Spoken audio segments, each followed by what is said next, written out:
Channel the എന്നെഡിറ്റ്. എൻ്റെ പേര് Neeraja. Thank you so much for stopping by. അപ്പോൾ ഇന്ന് വീണ്ടും ഞാൻ ഇവൻ്റെ കൂടെ കാറിലിരിക്കുന്നത് വെച്ചിട്ടാണ് തുടങ്ങുന്ന ഷോട്ട്. ഞാൻ ആക്ച്വലി ഇന്ന് ചെന്നൈയിലേക്ക് പോവാണ്. അപ്പോൾ എന്നെ ഇവൻ എയർപോർട്ടിൽ കൊണ്ടുവിടുകയാണ്. ഞങ്ങളിപ്പോൾ ബാംഗ്ലൂരാണ്. കഴിഞ്ഞ പ്രാവശ്യം നമ്മൾ വന്നപ്പം നമ്മൾ നാട്ടിലായിരുന്നു. ഇപ്പോൾ നമ്മൾ ബാംഗ്ലൂരിലാണ്. ആൻഡ് ഞാൻ ഇന്ന് ചെന്നൈയിലേക്ക് പോവാണ്. അപ്പോൾ ആ ഫ്ലൈറ്റ് പിടിക്കാനായിട്ട് ഞങ്ങൾ അതിൻ്റെ ഓട്ടപ്പാച്ചിലാണ് ഇപ്പം. എൻ്റെ ഫ്ലൈറ്റ് 2-3 വട്ടം അവർ ഡിലേ ചെയ്തിട്ടുണ്ട്. അപ്പം ഇത്തിരി ടെൻഷനിലാണ്. പക്ഷെ ഞങ്ങളിത് പോയിക്കൊണ്ടിരിക്കുകയാണ്. ഇപ്പം ഞാൻ ഇന്ന് വൈകിട്ട് എയർപോർട്ടിലെത്തും. ഞാൻ ചെന്നൈയിലേക്ക് പോണത് എനിക്കൊരു ട്രെയിനിങ് ഉണ്ട്. മില്ലിനിയർ മൈൻഡ് സെറ്റ് ഇൻറ്റൻസീവ് എന്ന് പറഞ്ഞിട്ടൊരു ട്രെയിനിങ് ഉണ്ട്. അത് ചിലർക്കെങ്കിലും അറിയാം. ഞാൻ സക്സസ് ഗ്യാനിൻ്റെ മറ്റേ റിയാലിറ്റി ഷോയിൽ ഞാൻ പാർട്ടിസിപ്പേറ്റ് ചെയ്യുന്നുണ്ട്, സൂപ്പർ സ്പീക്കറിൻ്റെ. അപ്പോൾ അവരുടെ വഴി സക്സസ് ഗ്യാൻ ഓർഗനൈസ് ചെയ്യുന്ന ട്രെയിനിങ് ആണിത്. സൂപ്പർ സ്പീക്കറായിട്ട് റിലേറ്റഡ് അല്ല, പക്ഷേ സക്സസ് ഗ്യാനിൻ്റെ ഒരു ട്രെയിനിങ് പ്രോഗ്രാമാണ്. ആൻഡ് ഇതിന് ട്രെയിനേഴ്സ് നമുക്ക് സിംഗപ്പൂരിൽ നിന്നൊക്കെ വരുന്ന താഡിയസ് ലോറൻസ് എന്ന് പറഞ്ഞിട്ടൊരു ട്രെയിനറാണ്. ആൻഡ് അപ്പോൾ അത് 3 ദിവസത്തെ ട്രെയിനിങ് ആണ്. രാവിലെ 9 മണിക്ക് തുടങ്ങി വൈകിട്ട് 6 മണി വരെയാണ് ട്രെയിനിങ്. നാളെ തുടങ്ങും. 3 ദിവസമുണ്ട്, സാറ്റർഡേ വരെ. പിന്നെ സൺഡേ ഞാൻ തിരിച്ച് ബാംഗ്ലൂർക്കും വരും. അപ്പോൾ അതാണ് ഇപ്പോഴത്തെ പ്ലാൻ. അപ്പം ഞങ്ങൾ എയർപോർട്ടിൽ എത്തിക്കഴിഞ്ഞിട്ട് അറിയുള്ളൂ. അപ്പം നമ്മളിപ്പോൾ ഇവിടെ ബാംഗ്ലൂർ ട്രാഫിക് ആണല്ലോ. അപ്പോൾ 5:30 ഉള്ളൂ ഫ്ലൈറ്റ്. എന്നിട്ടും കൂടെ ഞാൻ രാവിലെ ഇപ്പോൾ 1 മണി ആയിട്ടില്ലല്ലോ. 1:15 ഇപ്പം തന്നെ ഇറങ്ങി. കാരണം ട്രാഫിക്കിൻ്റെ കാര്യം ഒന്നും പറയാൻ പറ്റില്ല.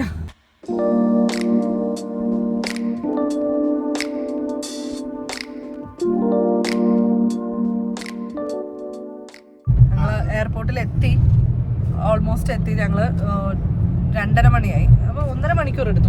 നമ്മൾ 1:15 എന്ന് പറഞ്ഞിട്ട് ഇപ്പോൾ 2:30 മണിക്കല്ലേ എത്തിയത്. നമ്മൾ ഓൾമോസ്റ്റ് എത്തി. ഞാൻ ഒറ്റയ്ക്കാട്ടോ പോണത്. ഞാനത് പറഞ്ഞോന്നറിയില്ല. ഞാൻ ഒറ്റയ്ക്കാണ് പോണത്. ഇത് ഞാൻ പറഞ്ഞില്ല, ട്രെയിനിങ്ങിനായതുകൊണ്ട് വേറെ ആരും കൂടെ കൂട്ടിയിട്ടില്ല. ഞാൻ ഒറ്റയ്ക്കാണ് പോണത്. ഞങ്ങളിതിപ്പോൾ എയർപോർട്ടിലേക്ക് തിരിഞ്ഞു പോയിക്കൊണ്ടിരിക്കുകയാണ്. എൻ്റെ വെബ് ചെക്കിനും അതും ഇതൊക്കെ കഴിഞ്ഞതാണ്. അപ്പം കുറച്ച് സമയം ഉണ്ടെന്നാണ് എൻ്റെ ഒരു വിശ്വാസം. പക്ഷെ ഞാൻ പറഞ്ഞില്ലേ, ഈ എയർ ഇന്ത്യയുടെ ഫ്ലൈറ്റ് ആയതുകൊണ്ട് അതിങ്ങനെ ഒരുപാട് വട്ടം അവർ എന്താ പറയുക, റീസ്കെഡ്യൂൾ ചെയ്തുകൊണ്ടിരുന്നിട്ടുണ്ട്. അപ്പോൾ അതൊരു പേടി മാത്രമേ ഉള്ളൂ. ഞാനിപ്പം ഫ്ലൈറ്റ് സ്റ്റേറ്റസ് ചെക്ക് ചെയ്തുകൊണ്ടിരിക്കുകയാണ്. അപ്പം അറിയാം നമുക്ക് എപ്പോഴാണ് എത്തണത് എന്താണെന്ന്. ഞങ്ങൾ എത്തി എയർപോർട്ടിൽ. 600 മീറ്റേഴ്സിൽ നമ്മൾ എയർപോർട്ടിലേക്ക് എത്തും. Welcome to Kempegowda international airport, Bangalore. ഞാൻ എപ്പോഴും പറയും, നമ്മൾ എയർപോർട്ടിന്റെ മുന്നിൽ കൂടെയൊക്കെ പോകുമ്പോൾ എപ്പോഴും പറയും എനിക്കിങ്ങനെ തോന്നും എവിടേക്കെങ്കിലും ഒന്ന് പോയാലോ എന്നുള്ളത്. ഫ്ലൈറ്റിൽ നമ്മൾ കാറിലാണല്ലോ ഇപ്പൊ കുറേ ആയിട്ട് നമ്മൾ നാട്ടിലേക്കൊക്കെ വരണത് എല്ലാം കാറിലാണ്. നാട്ടിലേക്ക് വരണതിൽ കാര്യമൊന്നുമില്ല ഫ്ലൈറ്റിൽ വരണതിലൊന്നും. ബിക്കോസ് അത്ര കയറി ഇരിക്കുമ്പോഴത്തേക്ക് നമ്മൾ എത്തിക്കഴിഞ്ഞു അങ്ങനെ. പക്ഷെ എന്തായാലും എയർപോർട്ടിന് ഒരു വൈബ് ഉണ്ടല്ലോ, അതെനിക്ക് ഭയങ്കര ഇഷ്ടമുള്ളൊരു സാധനമാണ്. നമ്മൾ പണ്ട് എനിക്ക് എപ്പോഴും തോന്നിയിട്ടുള്ളത്, പണ്ട് നമുക്ക് വളരെ ഹാപ്പി ആയിട്ടുള്ള മെമ്മറീസ് ഉള്ള ഒരു സ്ഥലമാണല്ലോ. ഈ അമ്മച്ചി മിണ്ടാതിരുന്നാലും എന്തെങ്കിലും പറയാൻ പറ്റുള്ളൂ. ഐഡിയലി സത്യം പറഞ്ഞാൽ നമുക്ക് സാഡ് മെമ്മറീസ് എയർപോർട്ടിൽ വെച്ച് തന്നെയാണ് അച്ഛൻ പോകുന്നത്. പക്ഷെ അച്ഛൻ വരുന്നത് ആലോചിക്കുമ്പോൾ നമുക്ക് ഭയങ്കര, എനിക്ക് ആ രാത്രി നമ്മൾ എക്സൈറ്റഡ് ആയിട്ട് എയർപോർട്ടിലേക്ക് പോണ ആ ഡ്രൈവും എനിക്ക് ഭയങ്കര എപ്പോഴും അത് ഓർമ്മ വരും എനിക്ക്. അതുകൊണ്ട് എനിക്ക് ആ എപ്പോഴും ഭയങ്കര എന്തോ ഹോപ്പ്ഫുൾ ആയിട്ടുള്ളൊരു വൈബായിട്ട് തോന്നും. ഇവിടെ എന്താ റെനോവേഷൻസ് ഒക്കെ കഴിഞ്ഞിട്ട് ഞാൻ വന്നിട്ടില്ല ആക്ച്വലി. പക്ഷെ ഭയങ്കര അടിപൊളിയാണ് എന്നാണ് കേട്ടിട്ടുള്ളത്. അല്ല, അപ്പം അതാ പറഞ്ഞത് എനിക്ക്. അതുകൊണ്ട് എയർപോർട്ട് എപ്പോൾ ആലോചിക്കുമ്പോൾ എനിക്ക് ഭയങ്കര ഹാപ്പി ആയിട്ടുള്ളൊരു മെമ്മറി ആയിട്ടാണ് തോന്നുന്നത്. അത് വരാനും ഭയങ്കര എക്സൈറ്റഡ് ആയിട്ട് തോന്നുന്ന ഒരു സ്ഥലമാണ്. അപ്പോൾ ഞങ്ങളിതിന് പറഞ്ഞിട്ടുണ്ട്. ഇപ്പം ബാളുവിൻ്റെ അടുത്തും ബിട്ടുവിൻ്റെ അടുത്തൊക്കെ പറഞ്ഞിട്ടുണ്ട്, നമ്മൾ എന്തായാലും ഫ്ലൈറ്റിലേക്ക് പോവും, എവിടേക്കെങ്കിലും പോവാന്ന്. അവരെവിടേക്കെങ്കിലും പോവാന്നുള്ളത്. അപ്പൊ ഇന്ന് മാള് ചോദിക്കുന്നത് എന്താ അറിയോ, ഞാൻ ഫ്ലൈറ്റിലാണ് പോണത്, പ്ലെയിനിലാണ് പോണത്. അപ്പൊ ഇന്ന് പ്ലെയിൻ പോണ സൗണ്ട് കേട്ടു അവിടെ. അപ്പൊ ഈ പ്ലെയിനിലാണോ പോണത് ചോദിച്ചത്. ഞാൻ ഇതിലല്ല വേറെ പ്ലെയിനിലാണെന്ന്. അപ്പൊ അവളെന്നോട് ചോദിക്കുന്നത് വിഷ്ണു ഉണ്ടാവുമോന്ന് പ്ലെയിനില്. കാരണം അവളുടെ മനസ്സിൽ വിഷ്ണു പ്ലെയിൻ കയറി പോയതാണ്, പിന്നെ അവനെ കണ്ടിട്ടില്ല. അപ്പൊ അവനിപ്പോഴും പ്ലെയിനിൽ കറങ്ങിക്കൊണ്ടിരിക്കുകയാണെന്നാണ് അവളുടെ മനസ്സിൽ തോന്നുന്നത്. അപ്പൊ അവൾ എന്നോട് ചോദിക്കുന്നത് വിഷ്ണു ഉണ്ടാവുമോ. സെക്കൻഡ്. അങ്ങനെ അവള് ചോദിക്കണം വിഷ്ണു ഉണ്ടാവോ ട്രെയിനിൽ അല്ല ഫ്ലൈറ്റിൽ. അവളുടെ മനസ്സില് വിഷ്ണു എന്നുള്ളത് എൻ്റെ ബ്രദർ എന്ന് വെച്ചാൽ എൻ്റെ ഹസ്ബൻഡിന്റെ കസിൻ സിസ്റ്ററിന്റെ അനിയനാണ്. അനിയനല്ല, മകനാണ്. പക്ഷെ അവനിപ്പം സിംഗപ്പൂരാണ്. അപ്പൊ അവൻ സിംഗപ്പൂർ പോകാൻ, അതാണ് നമ്മളെ ഫ്ലൈറ്റിൽ എയർപോർട്ടിലേക്ക് വന്നിട്ടുള്ളത് അവളെയും കൂട്ടിയിട്ട്. അത് അല്ലാണ്ട് ട്രാവൽ ചെയ്തിട്ടില്ലല്ലോ എയർപോർട്ടിൽ. അപ്പൊ തൊട്ടിട്ട് അവളുടെ മനസ്സില് വിഷ്ണു ഇപ്പോഴും പ്ലെയിനിൽ എവിടെയോ കറങ്ങിക്കൊണ്ടിരിക്കുക. ഇവിടെ എന്താണെന്ന് കണ്ടുപിടിക്കട്ടെ, എന്നിട്ട് ഞങ്ങൾ വരാം. Okay, drop off അതിലാണോ?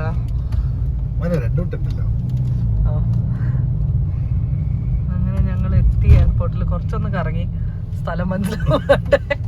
പക്ഷെ ഞങ്ങൾ എത്തി. എന്നെ ഇവിടെ ഡ്രോപ്പ് ഓഫ് ചെയ്തിട്ട് പോകും. അതാ പറഞ്ഞത്. അത് കാരണം നമ്മൾ അവിടെയല്ലേ ഇറങ്ങുന്നത്, കേറിയിട്ടില്ല.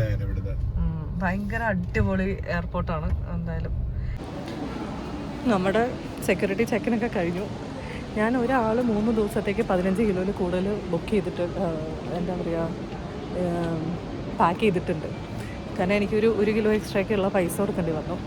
ഇതിപ്പോൾ എയർപോർട്ടാണോ മോളാണോ എന്ന് എനിക്ക് ശരിക്കും മനസ്സിലാവുന്നില്ല. കാരണം അത് മോള് പോലെ ഇരിക്കുന്നു മൊത്തത്തിൽ. അപ്പം ചെക്കിൻ കഴിഞ്ഞു. ഞാനിത് ആദ്യമായിട്ടാണ്, ഞാൻ പറഞ്ഞില്ല ഇങ്ങനെ എയർപോർട്ടിൽ ഇത് മാറി കഴിഞ്ഞിട്ട് ഞാനത് ആദ്യമായിട്ടാണ് വരണത്. ഇത് ശരിക്കും ഒരു മോൾ സെറ്റപ്പ് കാണാനൊക്കെ. ഞാൻ കാണിച്ചു തരാം കേട്ടോ.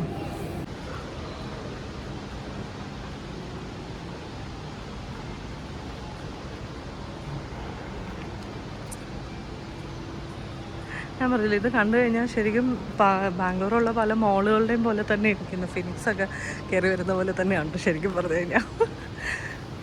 എനിവേ, അപ്പം ഞാൻ എത്തി, ചെക്കിൻ കഴിഞ്ഞു. ഇനി ഞങ്ങൾ ചെന്നൈയിലേക്ക്. അവിടെ എത്തിയിട്ട് ഇനി ബാക്കി വിശേഷങ്ങൾ പറയാം.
വണക്കം ചെന്നൈ.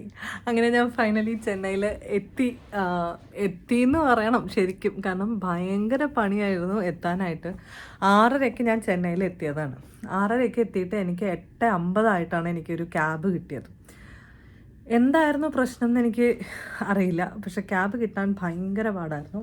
അത് എൻ്റെ പൊട്ടത്തരം കൂടിയാണ്. ഞാൻ ശരിക്കും പറഞ്ഞാൽ എന്താ ചെയ്തതെന്ന് പറഞ്ഞാൽ, ഞാൻ ഈ ഊബറിൻ്റെ പിക്കപ്പ് പോയിന്റിലേക്ക് വന്നു. കാരണം എനിക്ക് ആദ്യം എയർപോർട്ടിൽ നിന്ന് ഇറങ്ങിയപ്പോൾ തന്നെ ഞാൻ കുറച്ച് കഥകളൊക്കെ പറഞ്ഞുതരാം. ആദ്യം എയർപോർട്ടിൽ വെച്ചിട്ട് എന്താ സംഭവിച്ചതെന്ന് വെച്ചാൽ, എൻ്റെ ലഗേജ് 15 കിലോയിൽ കൂടുതലുണ്ടെന്ന് പറഞ്ഞു. എനിക്കിപ്പോഴും ശരിക്കും പറഞ്ഞാൽ അത് വിശ്വാസമില്ല കേട്ടോ. എനിക്ക് തോന്നുന്നില്ല 15 കിലോയിൽ കൂടുതൽ ആക്ച്വലി എൻ്റെ ലഗേജിലുണ്ടായിരുന്നു. ഞാൻ അങ്ങനെ ഒന്നും കൊണ്ടുവന്നിട്ടില്ല എന്നാണ് എൻ്റെ വിശ്വാസം. പക്ഷേ 1 കിലോ കൂടുതലാണെന്ന് പറഞ്ഞിട്ട് ഞാൻ 500 രൂപ പേ ചെയ്തു അതിന് വേണ്ടിയിട്ട്. ആ 500 രൂപയ്ക്ക് പക്ഷേ അവരെനിക്കൊരു എന്താ ചെയ്തതെന്ന് പറഞ്ഞാൽ, അവരെനിക്കൊരു പ്രയോറിറ്റി ടാഗ് ഇട്ട് തന്നു. അപ്പോൾ ആദ്യം തന്നെ എൻ്റെ ബാഗ് വരാം എന്നുള്ളൊരു ഇത് അവർ കോംപ്ലിമെൻ്ററി ആയിട്ട് തന്നു. അപ്പം ഞാൻ വിചാരിച്ചു ശരി പോട്ടെ കുഴപ്പമില്ല എന്ന് പറഞ്ഞിട്ടാണ് പൈസ കൊടുത്തത്. അത് കഴിഞ്ഞ് പിന്നെ ഫ്ലൈറ്റ് കയറി. ഫ്ലൈറ്റാണെങ്കിലോ എന്തൊരു എന്ന് വെച്ചാൽ എൻ്റെ മുമ്പിൽ നേരെ എൻ്റെ അടുത്തൊന്നും ആരും ഇരിക്കുന്നുണ്ടായിരുന്നില്ല. എനിക്കത് ഭയങ്കര സന്തോഷമായിരുന്നു. എന്നിട്ടോ എൻ്റെ മുമ്പിലിരിക്കുന്ന 3 അപ്പാപ്പന്മാരും അപ്പുറത്ത് അവരുടെ കൂടെ വന്ന 2 സ്ത്രീകളും കൂടെ കലവില ഫ്ലൈറ്റ് തുടങ്ങി 45 മിനിറ്റും സംസാരിച്ചിട്ടുണ്ട്. എല്ലാവരും കൂടെ 5 പേരും കൂടെ സംസാരിച്ചുകൊണ്ടിരിക്കുകയാണ് ഒരുമിച്ച്. അതെന്ന് വെച്ചാൽ ആ ഫ്ലൈറ്റിൽ ചെറിയ കുട്ടികളുണ്ട്, അവർ പോലും ഉണ്ടാക്കണില്ല അത്രയും ശബ്ദം. പക്ഷേ ഇവരിങ്ങനെ കിടന്ന് ശബ്ദം ഉണ്ടാക്കിക്കൊണ്ടേയിരിക്കുകയായിരുന്നു. അതൊരു ഭയങ്കര ഇറിറ്റേറ്റിംഗ് ആയിരുന്നു അത്. പക്ഷേ എങ്ങനെയൊക്കെയോ എത്തി ഞാൻ ബാഗേജ് ക്ലെയിമിലേക്ക് എത്തിയ ഉടനെ എൻ്റെ ബാഗ് വന്നു, കിട്ടി. അപ്പോൾ ഞാൻ ഭയങ്കര ഹാപ്പി ആയിട്ട് വന്ന് ഇതൊക്കെ എടുത്ത് വന്ന് ക്യാബ് നോക്കിയപ്പോൾ ഉടനെ തന്നെ ക്യാബ് കിട്ടുകയും ചെയ്തു കേട്ടോ. എന്നിട്ട് ഞാൻ പിന്നെ ക്യാബ് വരുന്ന സ്ഥലം കണ്ടുപിടിച്ചു. അത് കുറച്ച് ദൂരം നടക്കാനുണ്ടായിരുന്നു എയർപോർട്ടിൽ നിന്ന്, ഡ്രോപ്പ് പോയിന്റിൽ നിന്ന്. അപ്പോൾ അത് നടന്നു പോയി. ക്യാബ് വരും എന്ന് വിചാരിച്ചിട്ട് അത് വന്നില്ല. ഊബറിൻ്റെ പിക്കപ്പ് പോയിന്റ് ആയതുകൊണ്ട് അവിടെ 2-3 ചെറുക്കന്മാർ നിൽക്കുന്നുണ്ടായിരുന്നു, ഈ ഊബർ ഇത് ചെയ്യണ ചെറുക്കന്മാർ.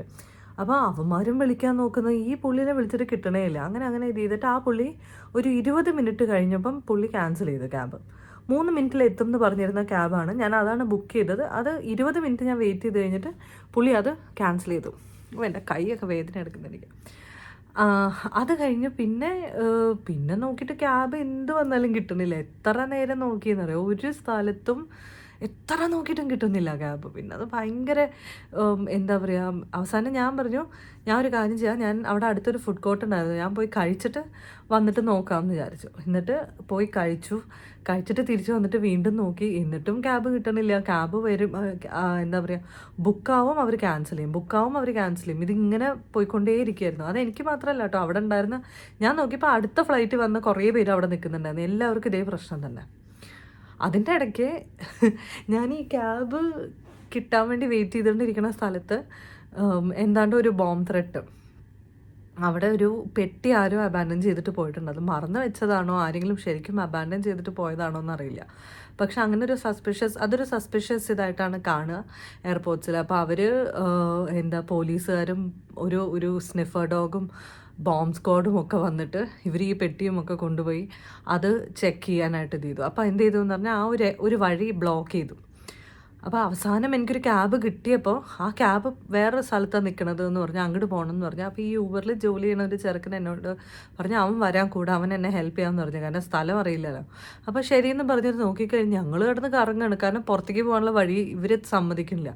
ഈ വഴിക്ക് പോകാൻ പറ്റില്ല എന്ന് പറഞ്ഞ്, കാരണം അത് ഡേഞ്ചറസ് ആണെന്ന് പറഞ്ഞിട്ട് ഞങ്ങൾക്ക് വേറെ കിടന്ന് കറങ്ങിയിട്ടാണ് ഞങ്ങൾ അവസാനം ക്യാബിൽ കയറിയത്. അങ്ങനെ അതായിരുന്നു എൻ്റെ ഇന്നത്തെ ക്യാബിൻ്റെ കഥ. വല്ലാത്തൊരു കഥയായിപ്പോയി.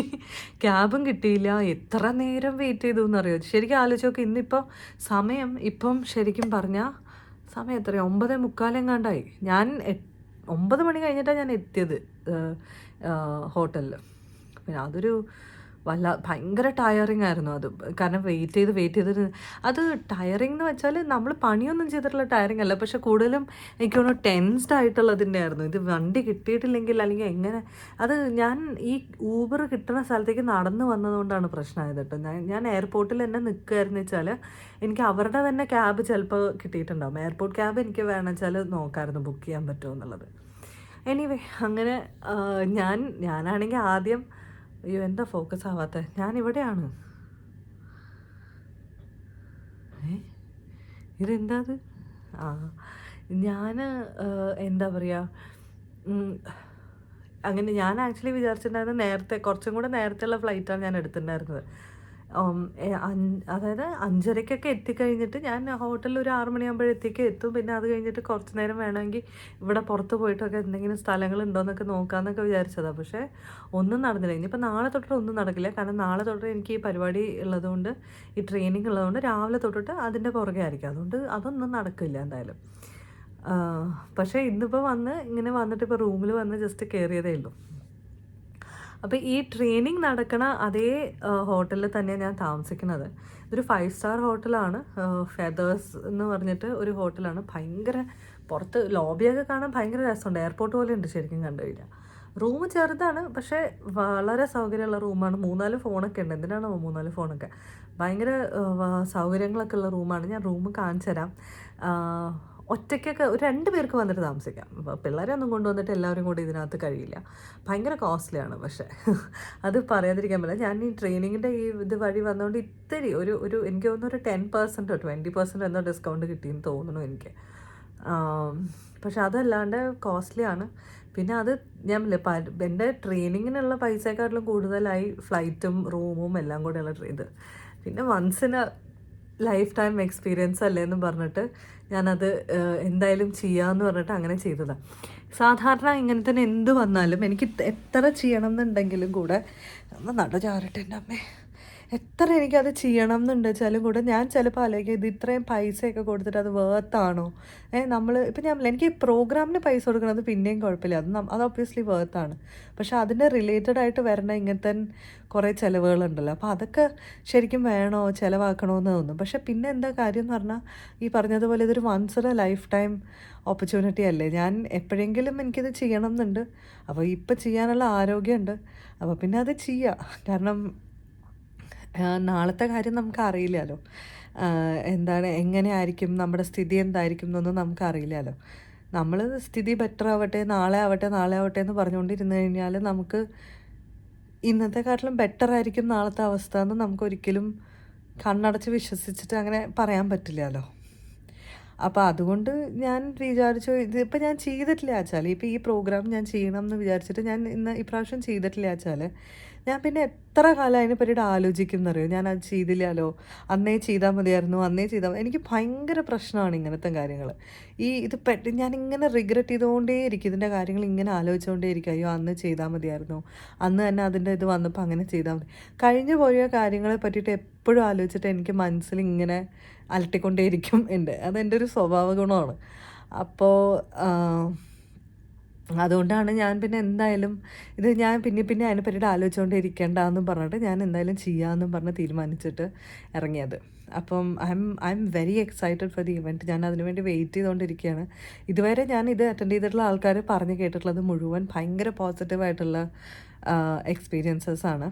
അപ്പം ഈ പ്രോഗ്രാമിൻ്റെ കാര്യവും ഡീറ്റെയിൽസൊക്കെ ഞാൻ കുറച്ചും കൂടെ കഴിയുമ്പോൾ ഞാൻ പറയാം. അത് ഈ വ്ളോഗിൽ തന്നെ ആയിരിക്കുമെന്ന് അറിയില്ല, അതോ വേറൊരു വീഡിയോ ആയിട്ട് ഇടുമെന്ന് അറിയില്ല, ഞാൻ നോക്കട്ടെ. പക്ഷേ ഭയങ്കര എക്സൈറ്റഡ് ആണ്. നാളെ അത് തുടങ്ങും. അപ്പോൾ അതിന് വേണ്ടിയിട്ട് ഈഗർലി വെയിറ്റിംഗ് ഫോർ ഇറ്റ്. കുറേ കാലമായിട്ട് അത് ബുക്ക് ചെയ്തപ്പോൾ തൊട്ടിട്ട് അതിന് വേണ്ടിയിട്ട് ഈഗർലി വെയിറ്റ് ചെയ്തുകൊണ്ടിരിക്കുകയാണ് ഞാൻ. ഓക്കെ, ഞാനപ്പോൾ പെട്ടെന്ന് രണ്ട് കാര്യങ്ങൾ കാണിക്കാം. ഒന്ന് എൻ്റെ റൂം കാണിച്ചു തരാം. വലിയ റൂം വലുതായിട്ടൊന്നുമില്ല, ചെറിയ റൂമാണ്, അതുകൊണ്ട് വലിയ സമയമൊന്നും എടുക്കില്ല അത് കാണിച്ചു തരാൻ.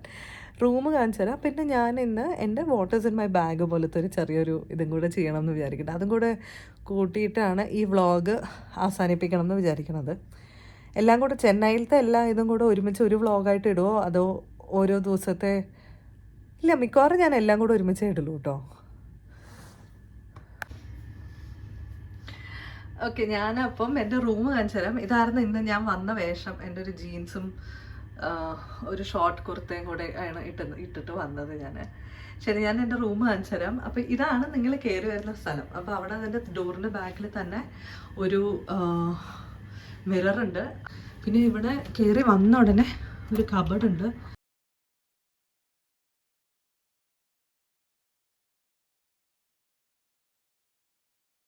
ഓക്കെ, അപ്പോൾ കയറി വന്ന ഉടനെ ഇതാണ് റൂമിൻ്റെ വ്യൂ.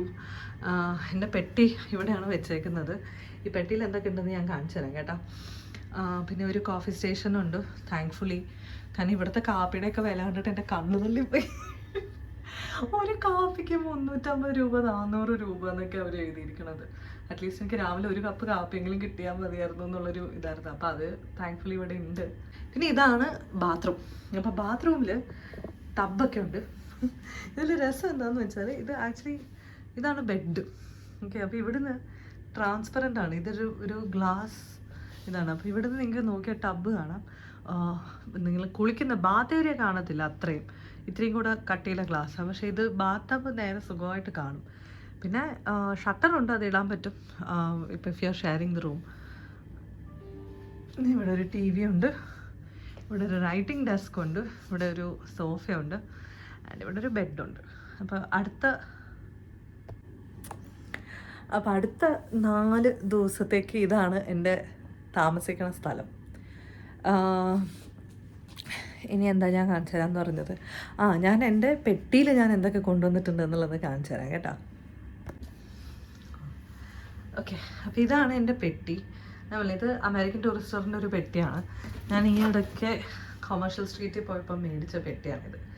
ഞാൻ അന്ന് എൻ്റെ ഒരു വ്ളോഗ് ചെയ്തിരുന്നു, അപ്പോൾ ആ സമയത്ത് പറഞ്ഞിരുന്നു എന്ന് തോന്നുന്നു. അവിടെ നിന്ന് എടുത്തതാണ്, അവിടെ നിന്ന് വാങ്ങിച്ചതാണ്. ഞാൻ വിചാരിച്ചത് ഇപ്രാവശ്യം എനിക്ക് വരുമ്പോൾ ഇത്രയും വലിയ പെട്ടി വേണ്ട, എന്തിനാണ് ഇത്രയും വലിയ പെട്ടി, 3 ദിവസത്തേക്ക് ഒരാൾ പോകുന്നില്ലേ ഉള്ളൂ എന്നൊക്കെ പറഞ്ഞിട്ട് ഇത് തന്നെ ഫുള്ളല്ല, പക്ഷെ അവർ പറയുന്നത് 15 കിലോയിൽ കൂടുതലുണ്ടെന്ന്. എന്താണ് ഞാൻ കൊണ്ടുവന്നിട്ടുള്ളതെന്ന് എനിക്ക് തന്നെ അറിയില്ല, അത്രയും കൂടുതൽ. പക്ഷേ പെട്ടി അല്ലാതെ പിന്നെ ഞാൻ മേടിച്ചൊരു സാധനം എന്താണ് ഹൗസ് ഓഫ് കോക്സ് എന്ന് പറഞ്ഞിട്ടൊരു ബ്രാൻഡുണ്ട്. അപ്പോൾ അവരുടെ പാക്കിംഗ് ക്യൂബ്സ് മേടിച്ചു. അപ്പോൾ അതെനിക്ക് ഭയങ്കര ഇഷ്ടപ്പെട്ടു കേട്ടോ. ഞാൻ നോക്കട്ടെ, ഞാനിതൊന്ന് ഈ എൻ്റെ ക്യാമറ അത് ഞാൻ എവിടെ നിർത്തി വെക്കട്ടെ, എന്നിട്ട് ഞാനിത് കാണിച്ചു തരാം കേട്ടോ. ആക്ച്വലി വേണ്ട, ഇതിനാദ്യം കാണിച്ചു തരാം. ഇത് എന്താ ഞാൻ ചെയ്തിരിക്കുന്നത് എന്ന് പറഞ്ഞാൽ ഈ പാക്കിംഗ് ക്യൂബ്സിൽ സാധനങ്ങളെല്ലാം ആക്കി. അപ്പോൾ ഇത് എൻ്റെ ഒരു ബെൽറ്റാണ്, ബെൽറ്റ് മാറ്റാം. പിന്നെ ഒരു ഹാൻഡ് ബാഗ്, ഞാൻ വേറൊരു ബാഗ്, ഇതാണ് എൻ്റെ ക്യാരി ഓണിൽ ഞാൻ കൊണ്ടുവന്നത്. ഇതൊരു ബാക്ക് പാക്കാണ്. ഇത് ഞാൻ ആമസോണിൽ നിന്ന് ഓർഡർ ചെയ്തിട്ട് ഇന്നലെ തന്നെ മിനിഞ്ഞാന്ന് രാത്രി ഓർഡർ ചെയ്ത് ഇന്നലെ കിട്ടിയതാണ്. അപ്പം എൻ്റെ ഒരു ടവലാണ്, ഇതൊക്കെ എടുത്ത് മാറ്റി വെക്കണം. പക്ഷേ ഇങ്ങനെയാണ് ഞാൻ പെട്ടി പാക്ക് ചെയ്തിരിക്കുന്നത്. അപ്പോൾ ഇതിൽ നോക്കിക്കഴിഞ്ഞാൽ ഈ ഹൗസ് ഓഫ് കോക്സിൻ്റെ പാക്കിംഗ് ക്യൂബ്സ് ഉപയോഗിച്ചിട്ടാണ് ഞാൻ പാക്ക് ചെയ്തിരിക്കുന്നത്. ഞാൻ എന്താ ചെയ്തതെന്ന് പറഞ്ഞാൽ, അപ്പോൾ എൻ്റെ ഹെയർ ഡ്രയറുണ്ട്, സ്ട്രെയിറ്റ്നറുണ്ട്, സ്റ്റീമറുണ്ട്. കാരണം എനിക്ക് ചിലപ്പോൾ ആവശ്യം വരും. ഒരു കുർത്തയുടെ ഇതെനിക്ക് ചില തോന്നിയിരുന്നു എനിക്ക് ആവശ്യം വരുന്നത്. അപ്പോൾ ഞാൻ എന്തായാലും അത് എടുത്തിട്ട് വന്നു. അപ്പോൾ എൻ്റെ പുറത്ത് പോണ തുണികളൊക്കെ ഈ ക്യൂബിലിട്ടിരിക്കുന്നത്, ഇതിനകത്ത് പുറത്ത് പോണതൊക്കെ അതിനകത്ത് ഇട്ടിരിക്കുന്നത്. പിന്നെ പറഞ്ഞല്ലോ സ്റ്റീമറുണ്ട്, എൻ്റെ പെൻസിൽ പൗച്ചുണ്ട്, ഇത്രയും വലിയ പെൻസിൽ പൗച്ച്. ഇത് ഞാൻ ജേർണൽ ചെയ്യാനും ഒക്കെ ആയിട്ട് യൂസ് ചെയ്യുന്നതുകൊണ്ട് ഞാനത് എടുത്തിട്ട് വന്നതാണ്. കാരണം എൻ്റെ ജേർണൽ ബുക്ക് എടുത്തിട്ട് വന്നിട്ടുണ്ട്. പിന്നെ ഇത് ലാസ്റ്റ് മിനിറ്റ് ഞാൻ മാറ്റിയതാണ്. എൻ്റെ മേക്കപ്പിൻ്റെ സാധനങ്ങളെല്ലാം കൂടെ ഈ പെട്ടിയിൽ, ഇവരുടെ ഈ പാക്കിംഗ് ക്യൂബിൽ വന്ന മീഡിയം ഇതിനകത്ത് തന്നെ ഇട്ടു. And I am very very happy about the decision. കാരണം അതുകൊണ്ട് ഫ്ലാറ്റായിട്ട് ഇതിനകത്ത് ഇടാൻ പറ്റി എനിക്ക്. ഒരു ഹെയർ ബാൻഡും ഒരു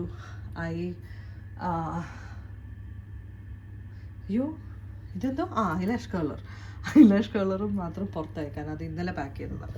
എനിവേ, അപ്പോൾ പിന്നെ ഇതിനകത്ത് ഞാൻ വീട്ടിലിരിക്കുന്നുള്ള ഡ്രസ്സുകളെല്ലാം ഇട്ടു. ഇതിനകത്ത് എനിക്ക് കുറച്ച് എൻ്റെ മരുന്നുകളും ടൂത്ത് പേസ്റ്റും അങ്ങനത്തെ സാധനങ്ങളൊക്കെ ഉണ്ട്.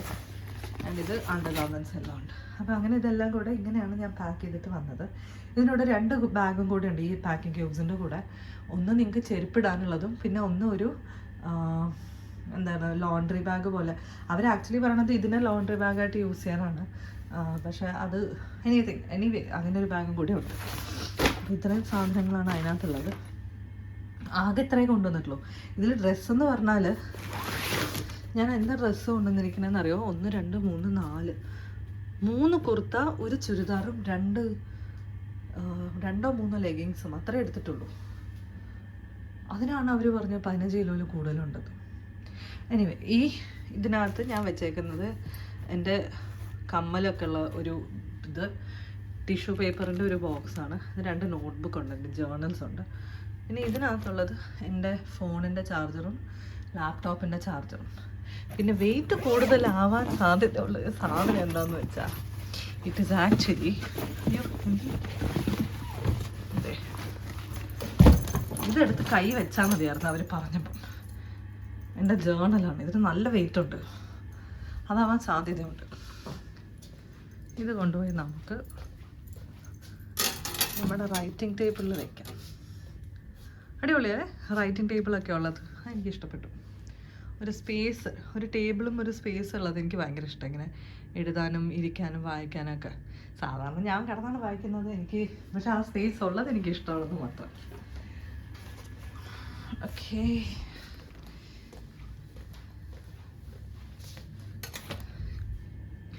ഇവിടെ വന്നു കഴിഞ്ഞാൽ ഭക്ഷണത്തിന് പൈസ കൂടുതലായിരിക്കും എന്ന് അറിയണോണ്ട് പട്ടിണി കിടക്കാതിരിക്കാൻ ഞാൻ മേടിച്ചിട്ട് വന്നതാണ്. അല്ലേട്ടാ, ഞാൻ വീട്ടിൽ ഇരുന്നത് ഞാൻ എടുത്തിട്ട് വന്നത്. പക്ഷേ നല്ല കാര്യം.